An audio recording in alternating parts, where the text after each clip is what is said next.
Hello students, how are you doing? Hope you are all doing well. पिछले lectures में हमने लगभग complete कर लिया, अपना रेस्पिरेशन को कंप्लीट कर लिया है। अब इसमें बस एक टॉपिक आपका रहता है, that is electron transport system. तो इलेक्ट्रॉन ट्रांसपोर्ट सिस्टम में जाने से पहले we will just have a look upon general mitochondria के बारे में हम लोग देखते हैं कि कैसे ये पूरा प्रोसेस ऑफ रेस्पिरेशन होता है। तो इसमें मैंने आपको एक डायग्रामेटिक रिप्रेजेंटेशन दे दी है, जिसमें हमें पूरा जो रेस्पिरेशन का प्रोसेस है पूरा सम अप हमने किया है। तो इलेक्ट्रॉन ट्रांसपोर्ट सिस्टम में जाने से पहले let's have a look upon this, it will help you a lot while going for electron transport system. Okay, तो देखिए इसमें क्या होता है कि रेस्पिरेशन में हमने स्टार्ट किया था ग्लाइकोलिसिस से। तो ग्लाइकोलिसिस में हमारे पास 2 एटीपी के मॉलिक्यूल बनते हैं और 2 NADH के बनते हैं, ठीक है। तो और हमारा and product is the pyruvic acid, ठीक है। ये 2 NADH के मॉलिक्यूल जो हैं दीज एंटर द माइटोकॉन्ड्रिया, ये माइटोकॉन्ड्रिया के अंदर एंटर कर गए, ठीक है। ये माइटोकॉन्ड्रिया के अंदर एंटर कर गए। देन पायरुविक एसिड जो है ये एंटर करता है फिर क्रेब्स साइकिल में। तो ये एंटर कर लेगा इसके अंदर, ये भी माइटोकॉन्ड्रिया के अंदर, क्योंकि ग्लाइकोलिसिस हमारा जो है जहाँ ग्लूकोज जो है ब्रेक होता है किसमें, पायरुविक एसिड में। तो पायरुविक एसिड अब जाएगा कंप्लीट ऑक्सीडेशन के लिए किसके अंदर, माइटोकॉन्ड्रिया के अंदर। तो ये एंटर कर गया माइटोकॉन्ड्रिया के अंदर। फिर लिंक रिएक्शन इसकी हुई, लिंक रिएक्शन में आपका एसिटाइल कोएंजाइम ए बना, ठीक है।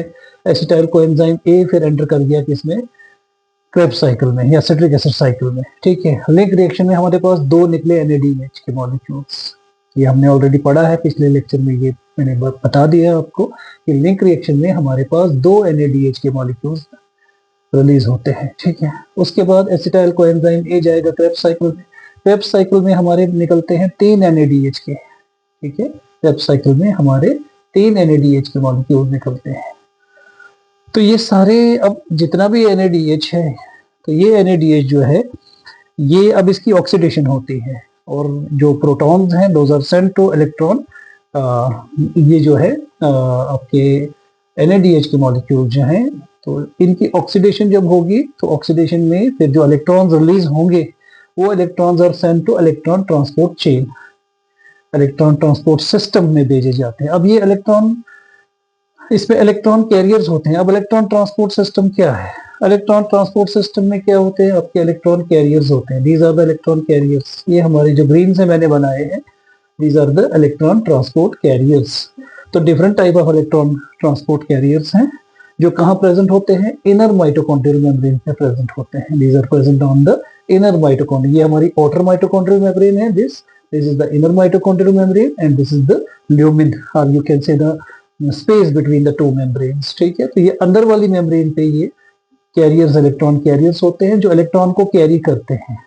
और फाइनली ये इलेक्ट्रॉन को कौन एक्सेप्ट करता है, ऑक्सीजन एक्सेप्ट करता है, ठीक है। ऑक्सीजन एक्सेप्ट करता है, फाइनली इस इलेक्ट्रॉन, इन इलेक्ट्रॉन्स को ऑक्सीजन एक्सेप्ट करता है, राइट।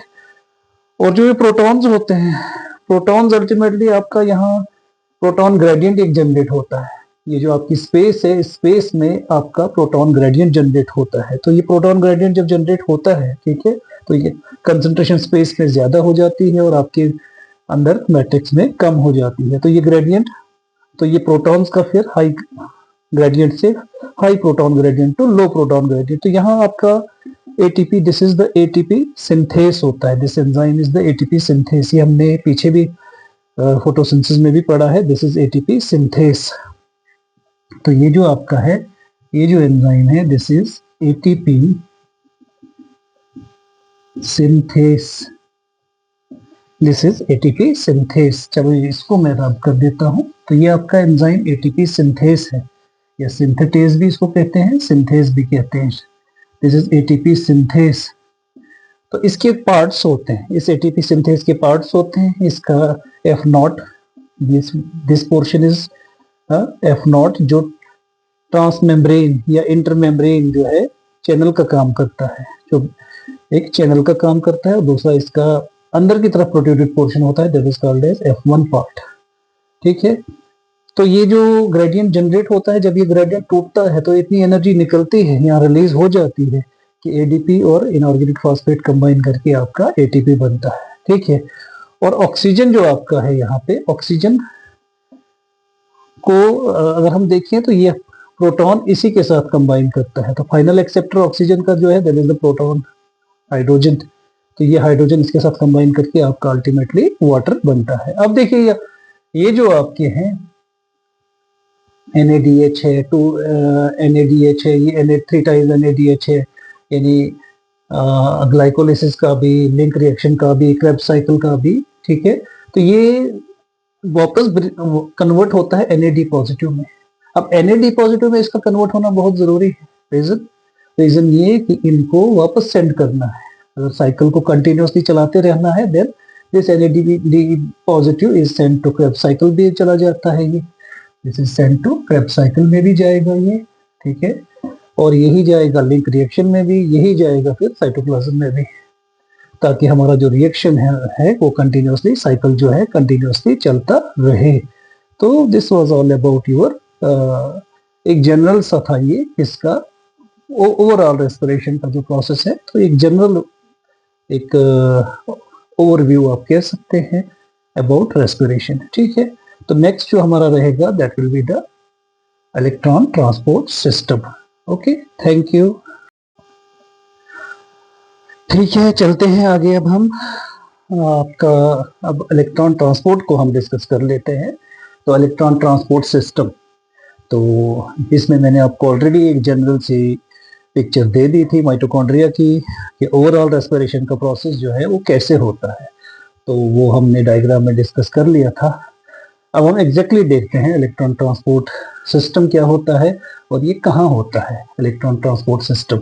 सबसे पहले हम देखते हैं कि इलेक्ट्रॉन ट्रांसपोर्ट सिस्टम में क्या क्या होता है। इलेक्ट्रॉन ट्रांसपोर्ट सिस्टम का फन क्या है, फंक्शन क्या है इसका इलेक्ट्रॉन ट्रांसपोर्ट सिस्टम का। देखिए हमारा जो NADH बना, उसके अलावा FADH2 बना, तो ये हमारे कहाँ बने, ये हमारे क्रेब्स साइकिल में बने। तो क्रेब्स साइकिल में जो हमारा NADH बना, FADH2 बना, उसके अलावा ग्लाइकोलिसिस में जो NADH बना, तो ये सभी जो है इसकी अब ऑक्सीडेशन होती है, राइट। इसकी ऑक्सीडेशन होगी। अब जब ये ऑक्सीडाइज होगा तो ऑक्सीडेशन होने से वहाँ इलेक्ट्रॉन रिलीज होंगे, हाइड्रोजन रिलीज होंगे। तो इलेक्ट्रॉन्स जो हैं वो electrons are sent to electron carriers. तो इलेक्ट्रॉन कैरियर्स यहाँ होते हैं, इलेक्ट्रॉन कैरियर्स। तो ये इलेक्ट्रॉन कैरियर्स हैं, these are the electron carriers, ये डिफरेंट इलेक्ट्रॉन कैरियर्स हैं। तो ये सेंड किए जाते हैं इलेक्ट्रॉन कैरियर्स, और ये कैरियर्स इनको कैरी करते हैं, राइट। और ये इलेक्ट्रॉन्स जो है ये कैरी करते हैं, डिफरेंट कैरियर्स हैं, ये अल्टीमेटली कैरी करते हैं, इनको क्या कहते हैं, इलेक्ट्रॉन्स को कैरी करते हैं, राइट। और साथ में आपके हाइड्रोजन जो है ये भी पुश होते हैं to your intermembrane space, right. चलिए मैं सबसे पहले आपको ये दिखाता हूँ, ये पिक्चर जो हमने बनाई है, डायग्राम जो बनाई है, इसके बारे में आपको मैं ब्रीफ करता हूँ। देखिए ये हमारा जो है माइटोकॉन्ड्रियल मैट्रिक्स का रीजन है, ये सारा रीजन जो है this is the mitochondrial matrix, यानी अंदर माइटोकॉन्ड्रिया के अंदर का जो मैट्रिक्स है, ग्राउंड सबस्टेंस, ये मैट्रिक्स है माइटोकॉन्ड्रियल का। ये हमारी जो है इनर माइटोकॉन्ड्रियल मेम्ब्रेन है, this is inner mitochondrial membrane. चलो इसको मैं यहाँ लिख देता हूँ इनर, इंटर के बदले इनर कर देते हैं इसको, इनर माइटोकॉन्ड्रियल मेम्ब्रेन। यहाँ से लेके यहाँ तक जो है दिस इज हमारी इनर माइटोकॉन्ड्रियल मेम्ब्रेन, ठीक है। उसके बाद ये हमारी आई आउटर माइटोकॉन्ड्रियल मेम्ब्रेन। तो ये आउटर मेम्ब्रेन और इनर मेम्ब्रेन के दरमियान की स्पेस है, इसको कहा जाता है इंटर मेम्ब्रेन स्पेस। तो आपके पास अब तीन यहाँ चैम्बर्स हैं या तीन यहाँ कॉलम्स हैं। सबसे अंदर वाला इज माइटोकॉन्ड्रियल मैट्रिक्स, माइटोकॉन्ड्रिया के अंदर का पूरा जो हिस्सा है, ठीक है। उसके बाद ये हमारी इनर माइटोकॉन्ड्रियल मेम्ब्रेन होगी, यहाँ से लेके यहाँ तक ये पूरी हमारी इनर माइटोकॉन्ड्रियल मेम्ब्रेन रहती है। और ये चैम्बर रहता है, ये आउटर मेम्ब्रेन है, ये आउटर चैम्बर है, ठीक है। और ये हमारा इनर चैम्बर हो गया। तो this is outer membrane, this is inner membrane and this is the matrix, ठीक है। अब देखिए हमारा NADH जितना भी बना वो सब का सब माइटोकॉन्ड्रियल मैट्रिक्स में होता है, वो हमने देख लिया पीछे जो डायग्राम मैंने दी थी आपको माइटोकॉन्ड्रिया की। तो वहां पे आपने देखा कि NADH जो है या FADH2 है, ये सब का सब आपके मैट्रिक्स में ही जनरेट होता है, ठीक है, एक्यूमुलेट होता है। उसके बाद अब क्या होता है कि इनकी ऑक्सीडेशन होगी इलेक्ट्रॉन ट्रांसपोर्ट सिस्टम में। नाउ NADH एंड FADH2 इनकी ऑक्सीडेशन होगी और इलेक्ट्रॉन रिलीज होंगे। और ये इलेक्ट्रॉन्स जो हैं, these electrons are sent to electron carriers। ये हमारी इलेक्ट्रॉन कैरियर जितने भी हैं ये इनर माइटोकॉन्ड्रियल मेम्ब्रेन पे प्रेजेंट होते हैं। these are situated in the inner mitochondrial membrane पे ये सिचुएटेड रहते हैं, ठीक है। अब सबसे पहले अगर हम देखें, अब ये इलेक्ट्रॉन्स अगर हम देखें तो ये इलेक्ट्रॉन्स अल्टीमेटली ये जाते जाते इसको फाइनली कौन एक्सेप्ट करता है, ये आपके इलेक्ट्रॉन है, इसको ऑक्सीजन एक्सेप्ट करता है, राइट। फिर यही ऑक्सीजन हाइड्रोजन के साथ कंबाइन करके आपका वाटर बनता है, ठीक है। और यहाँ जो एनर्जी रिलीज होती है, यहाँ जो एनर्जी रिलीज होती है या एनर्जी जो यूज होती है वो ऑक्सीडेशन और रिडक्शन के प्रोसेस से रिलीज होती है, और वही एनर्जी यूज होती है एटीपी बनाने में, इसलिए इसको कहा जाता है ऑक्सीडेटिव फॉस्फोरिलेशन, इसको कहा जाता है, ठीक है। चलिए यहाँ से हम शुरू करते हैं। ये हमारा NADH, ठीक है, ये हमारा NADH है, तो ये ऑक्सीडाइज होगा। अब जब ये ऑक्सीडाइज होगा तो ये हाइड्रोजन भी निकालेगा, लूज करेगा, और साथ में इलेक्ट्रॉन्स भी लूज करेगा, प्रोटॉन्स भी लूज करेगा, इलेक्ट्रॉन्स भी लूज करेगा, ठीक है। तो ये आपका NADH प्लस H पॉजिटिव ये आपको देगा वापस NAD पॉजिटिव, और FMN ये पहला आपका हाइड्रोजन कैरियर है, ठीक है। तो FMN जो है ये कैरी करेगा इलेक्ट्रॉन को कैरी करेगा, जो इलेक्ट्रॉन NADH से आया उस इलेक्ट्रॉन को कैरी करेगा। फिर FMN से ये FES दूसरा इलेक्ट्रॉन कैरियर है, ठीक है। फिर ये आपका UQ पे जाएगा इलेक्ट्रॉन, फिर UQ से ये बनेगा आपका UQH2, ठीक है। तो ये यूबिक्विनोन है, दिस इज यूबिक्विनोन। फिर इसके साथ जब हाइड्रोजन, यहाँ से हाइड्रोजन इसके साथ कंबाइन करेगा तो ये बनेगा यूबिक्विनोल। ये UQH2 is quinol, this is alcohol, तो ये क्विनोन है, ये क्विनोल है। फिर यूबिक्विनोल जो है जब ये वापस कन्वर्ट होगा किसमें, यूबिक्विनोन में, तो ये पुश करेगा दो हाइड्रोजन को, दो प्रोटॉन्स को ये पुश करेगा इंटर माइटोकॉन्ड्रियल स्पेस में, इसमें पुश करेगा, ठीक है। फिर ये इलेक्ट्रॉन अल्टीमेटली पास ऑन होगा cytochrome B, then FES, then ubiquinone फिर से दो इलेक्ट्रॉन प्रोटॉन्स को पुश करके यहाँ पुश करेगा, ठीक है, यहाँ से कैरी करके यहाँ पुश करेगा, देन साइटोक्रोम C1, उसके बाद ये इलेक्ट्रॉन जाएगा साइटोक्रोम C पे, ठीक है, साइटोक्रोम C पे, फिर ये कॉम्प्लेक्स चौथे में जाएगा, ठीक है। अब यहाँ देखिए आप, एक चीज हमारी है यहाँ पे हमारे कॉम्प्लेक्सेस हैं। जैसे पहला कॉम्प्लेक्स जो है, this is the first complex, this is complex first. इसमें क्या क्या है आपके कैरियर्स हैं, FMN, ये कॉम्प्लेक्स फर्स्ट है, this is the complex first. इसमें कैरियर्स हमारे हैं, एक FMN है, दूसरा FES है, ये हमारा complex first, this is our complex first. It has electron carriers FMN and FES, ठीक है। उसके बाद यूबिक्विनोन आता है। यूबिक्विनोन जो है ये मोबाइल इलेक्ट्रॉन कैरियर है, this is mobile electron career. उसके बाद कॉम्प्लेक्स थर्ड आता है, ठीक है। कॉम्प्लेक्स सेकंड भी हम डिस्कस करेंगे, कॉम्प्लेक्स थर्ड है, this is the complex third. इसको कहा जाता है, this is called as cytochrome B C1 complex. इसको साइटोक्रोम B C1 कॉम्प्लेक्स कहा जाता है। इसके जो इलेक्ट्रॉन कैरियर्स रहते हैं साइटोक्रोम B, FES, यूबिक्विनोन और cytochrome C1, these are the carriers of complex 3, ठीक है। फिर आपका साइटोक्रोम C आया, ठीक है, ये मोबाइल इलेक्ट्रॉन कैरियर है। देन कॉम्प्लेक्स 4 आ गया, this cytochrome C, this is mobile electron carrier. Then complex 4, तो कॉम्प्लेक्स 4 पे आपके पास है साइटोक्रोम E, इसको कहा जाता है साइटोक्रोम C ऑक्सीडेज कॉम्प्लेक्स। इसमें साइटोक्रोम A है और साइटोक्रोम A3 आता है, ठीक है। और यहाँ आपका कॉपर यहाँ साथ में इसमें होता है, ठीक है। तो साइटोक्रोम इसके इसमें फोर्थ कॉम्प्लेक्स में आपका कॉपर सेंटर भी रहता है, ठीक है, यहाँ तक, ठीक है। अब ये जो इलेक्ट्रॉन आपका ट्रांसफर हो रहा है, देखिए अब यहाँ पे अगर हम देखें, अगर हम यहाँ पे देखें तो हमारे पास हाइड्रोजन कैरियर्स कौन कौन से हैं। हाइड्रोजन कैरियर्स हमारे पास एक तो FMN है, एक है यूबिक्विनोन और एक ये भी यूबिक्विनोन। तो दो हमारे पास हाइड्रोजन कैरियर्स हैं, कौन कौन सा है, एक FMN है और यूबिक्विनोन। तो यूबिक्विनोन और FMN ये आपके हाइड्रोजन कैरियर्स हैं, ठीक है। फिर मोबाइल इलेक्ट्रॉन कैरियर्स की अगर हम बात करें तो मोबाइल इलेक्ट्रॉन कैरियर्स आपका यूबिक्विनोन है और साइटोक्रोम सी है। ठीक है, कॉम्प्लेक्स से बाहर जो है आपका कॉम्प्लेक्स फर्स्ट है, कॉम्प्लेक्स थर्ड है, कॉम्प्लेक्स फोर है। ठीक है, इनसे बाहर जो है जैसे यूबिक्विनोन जो है this is mobile electron career. ठीक है, और उसके बाद साइटोक्रोम सी जो है this is mobile electron career. तो दो आपके मोबाइल इलेक्ट्रॉन कैरियर्स हैं। तो मोबाइल इलेक्ट्रॉन कैरियर सब आपके दो हैं, मोबाइल इलेक्ट्रॉन कैरियर्स आपके कौन कौन से हैं मोबाइल इलेक्ट्रॉन कैरियर्स। आपको ये मैंने दिया है यहाँ पे यूक्यू यूबिक्विनोन, ये लिखा है यहाँ पे, कोई जरूरत नहीं है इसको लिखने की। तो एक सेकंड, ये लिखा हुआ है मैंने। तो ये आपका एक यूबिक्विनोन this is one mobile electron career, और दूसरा आपका साइटोक्रोम सी ये दूसरा मोबाइल इलेक्ट्रॉन कैरियर है। हाइड्रोजन कैरियर्स कौन कौन से, तो हाइड्रोजन कैरियर में आपका एक आएगा FMN, राइट। तो एक आएगा आपका यूबिक्विनोन 2 और यूबिक्विनोन 3, तीन आपके हाइड्रोजन कैरियर्स है। अब कॉम्प्लेक्स 2 की अगर हम बात करें, ये तो कॉम्प्लेक्स फर्स्ट है, this is complex third, this is complex 4, और ये कॉम्प्लेक्स 5 बनता है आपका ATP सिंथेटेस, ये कॉम्प्लेक्स 5 बनता है। कॉम्प्लेक्स 2 ये है आपका।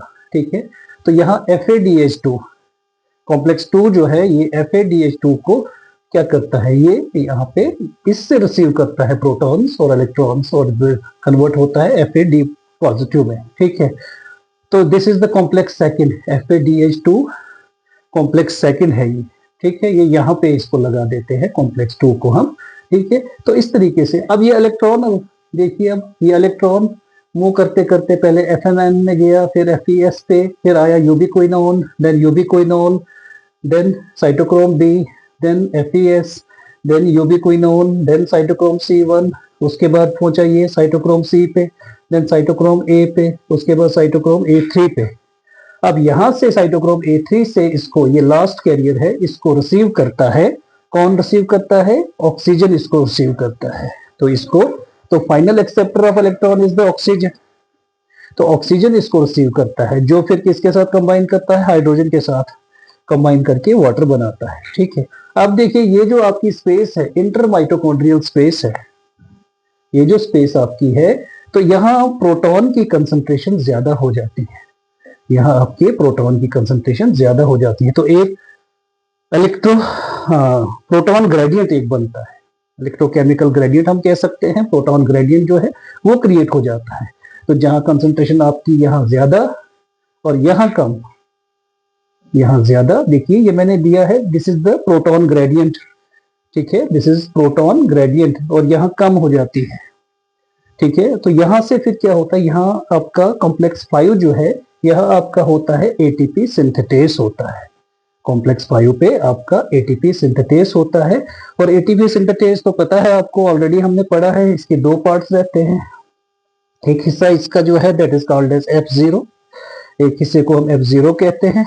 ठीक है, जो मेम्ब्रेन, हाँ, ये जो मेम्ब्रेन के थ्रू चैनल का काम करता है, that act as a channel for hydrogen के लिए, हाइड्रोजन के लिए चैनल का काम करता है। और दूसरा जो होता है F1 जो प्रोट्यूड करता है अंदर माइटोकॉन्ड्रियल मैट्रिक्स की तरफ प्रोट्यूड करता है, और इस पे साइट होती है जहां पे ADP और इनऑर्गेनिक फॉस्फेट कंबाइन करके आपको क्या मिलता है, ATP मिलता है। तो जब ये ग्रेडियंट टूटता है तो एनर्जी रिलीज होती है, तो that energy is used by ADP and inorganic phosphate, और आपका ATP बनता है। तो ये कॉम्प्लेक्स 5 हो गया आपका। ठीक है, तो अगर हम देखें यहाँ पे, यहाँ तक क्लियर है। ठीक है, अब फिर से हम इसको देखते हैं कि कॉम्प्लेक्सेस कौन कौन से हैं आपके। इलेक्ट्रॉन कॉम्प्लेक्सेस, इलेक्ट्रॉन कैरियर्स जो है, इनमें डिफरेंट कॉम्प्लेक्सेस हमारे आते हैं। पहला complex, this is the complex first. अब इस कॉम्प्लेक्स फर्स्ट में आपके क्या क्या है, FMN और FES, ये दो कैरियर्स। ठीक है, उसके बाद कॉम्प्लेक्स सेकंड थर्ड आता है, this is the complex third, ये जो मैंने बनाया है ग्रीन से, ये थर्ड कॉम्प्लेक्स है। तो ये कॉम्प्लेक्स थर्ड है, इसको कहा जाता है साइटोक्रोम B C1, यानी B से लेके C1, तो साइटोक्रोम B C1 कॉम्प्लेक्स इसको कहते हैं। अब इसमें कैरियर्स कौन कौन से हैं, इसमें कैरियर आपका है साइटोक्रोम B है, FES है, यूबिक्विनोन है, साइटोक्रोम C1 है। तो ये हमारे आगे कॉम्प्लेक्स थर्ड के कैरियर्स। उसके बाद आ गया नेक्स्ट जो आता है साइटोक्रोम C। साइटोक्रोम C हमारा मोबाइल इलेक्ट्रॉन कैरियर है। इसी तरह से यूबिक्विनोन भी हमारा मोबाइल इलेक्ट्रॉन कैरियर है, ये भी हमारा मोबाइल इलेक्ट्रॉन कैरियर है। ठीक, उसके बाद आ गया कॉम्प्लेक्स 4। तो कॉम्प्लेक्स 4 को कहा जाता है साइटोक्रोम सी ऑक्सीडेज कॉम्प्लेक्स, क्योंकि यहाँ ऑक्सीडेशन होती है, यहाँ ऑक्सीडेशन, साइटोक्रोम सी की ऑक्सीडेशन होगी तब जाके ये इलेक्ट्रॉन तो नीचे आएगा, ठीक है, जब ये लूज करेगा इलेक्ट्रॉन, ठीक है, तो this is called as cytochrome C oxidase complex.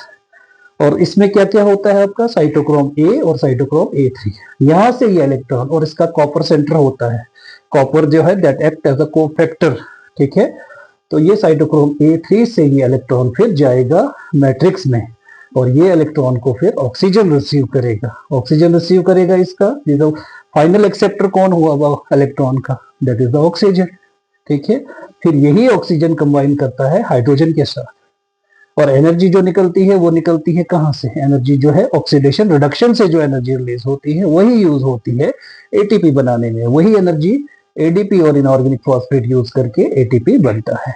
तो इस तरीके से आपका ये जो है इलेक्ट्रॉन ट्रांसपोर्ट सिस्टम कंप्लीट हो जाता है। Okay, hope you have got it, thank you.